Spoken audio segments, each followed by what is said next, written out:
Halo, kembali lagi di Kramasmin. Terima kasih sudah mengklik video ini dan selamat menonton. Episode 6.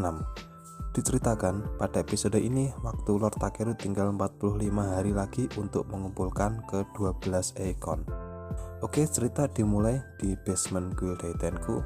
Kakek petapa terlihat sedang memainkan sebuah piano dan mengucapkan kata-kata tak salah lagi. Pertemuan berikutnya sudah ditakdirkan.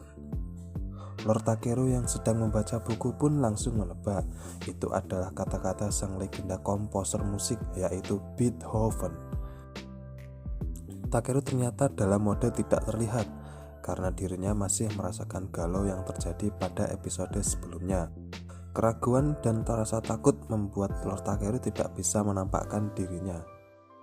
Lalu adegan beralih ke sebuah sekolah. Terlihat Onari dan Lord Takeru sedang membaca buku milik seorang murid sekolah. Murid itu bernama Kimishima Yoko.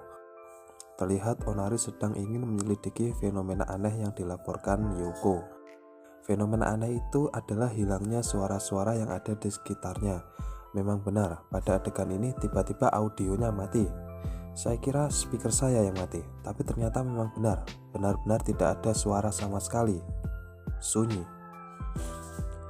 Murid tersebut menduga bahwa fenomena ini ada hubungannya dengan kakaknya. Lord Takeru langsung menebak bahwa ini adalah ulah Ganma. Ya, memang benar, Ganma tersebut terlihat sedang bersembunyi mengawasi mereka. Lalu mereka langsung menemui kakaknya Yoko.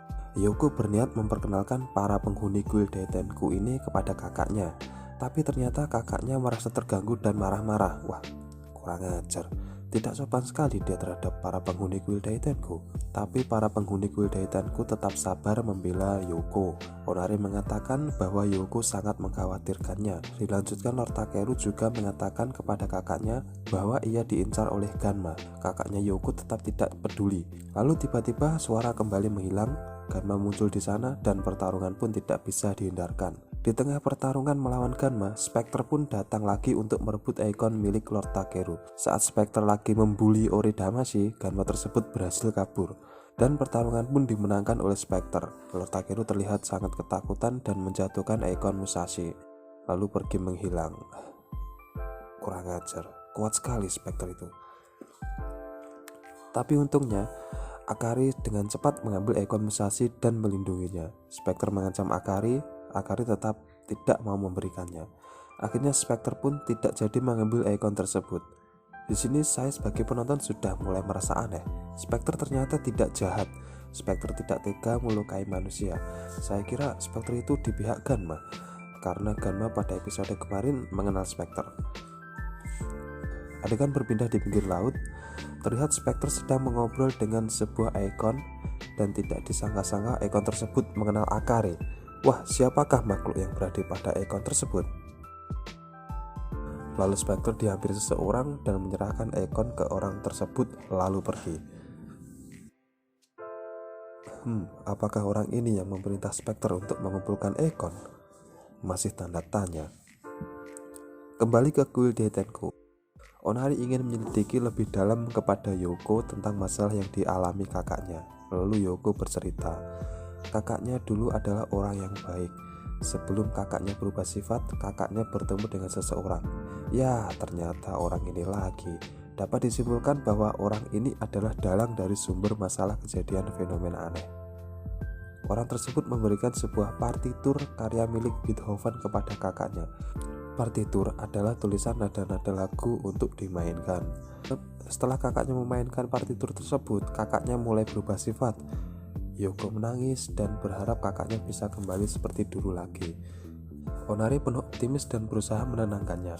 Daijobu, tidak perlu khawatir, kami akan menolong kakakmu, Sasuga Onari. Selang beberapa saat, kuil mereka didatangi oleh kurir yang mengantar paketan. Tidak tahu paketan apa itu, mungkin paketan Shopee 1212. Kurir tersebut bercerita, di perjalanan tadi ada seseorang yang ingin bunuh diri dengan membawa sebuah buku musik. Onari terkejut, lalu berlari mendatangi lokasi kejadian tersebut. Dan ternyata benar, itu adalah kakaknya Yoko. Ia ingin bunuh diri agar karyanya dapat dikenang. Karena ia berpendapat jika sang pencipta karya itu mati, maka karyanya akan terkenal. Ada-ada saja. Onari langsung berteriak, "Sembarangan, agar nama dan karyamu dapat terkenal dan dikenang sejarah, kau harus kerja keras dan berdedikasi." Lalu tiba-tiba Lord Takeru datang dan menambahkan quotes dari Onari.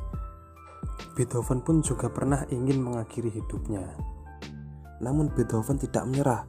Karena itu Beethoven mampu meninggalkan karya-karya hebatnya. Akari pun juga menambahkan quotes, "Adikmu sangat peduli denganmu, kau sangat berarti baginya." Lalu kakak Yoko terdiam. Melihat hal itu, Ganma berusaha mempengaruhinya lagi. Kakak Yoko pun berniat ingin bunuh diri lagi, tapi pengaruh itu bukan masalah bagi Lord Takeru. Dengan sebuah pelukan persahabatan, kakak Yoko langsung terbebas dari pengaruh Ganma. Buku partitur milik Beethoven pun mengeluarkan auranya. Tanpa berlama-lama, Lord Takeru langsung menggambar simbol mata, lalu keluarlah Beethoven Damacy.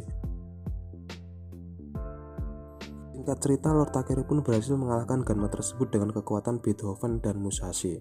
Akhirnya Lord Takeru berhasil mendapatkan ikon Beethoven. Jadi sekarang kurang 11 ikon lagi. Masih kurang banyak. Cerita ditutup dengan bebasnya kakak Yoko dari pengaruh Ganma. Yoko dan kakaknya pun kini hidup bahagia. Oke, menurut saya ceritanya juga masih bagus, masih bisa dinikmati. Kita jadi tahu Beethoven itu adalah sang legenda komposer lagu yang pantang menyerah. Pesan moral pada episode kali ini adalah bunuh diri adalah tindakan yang tidak benar. Apapun yang terjadi, jangan menyerah, bekerja keraslah. Terima kasih sudah menonton video ini sampai akhir. Cerita akan dilanjut jika banyak yang pencet tombol like. Bye bye.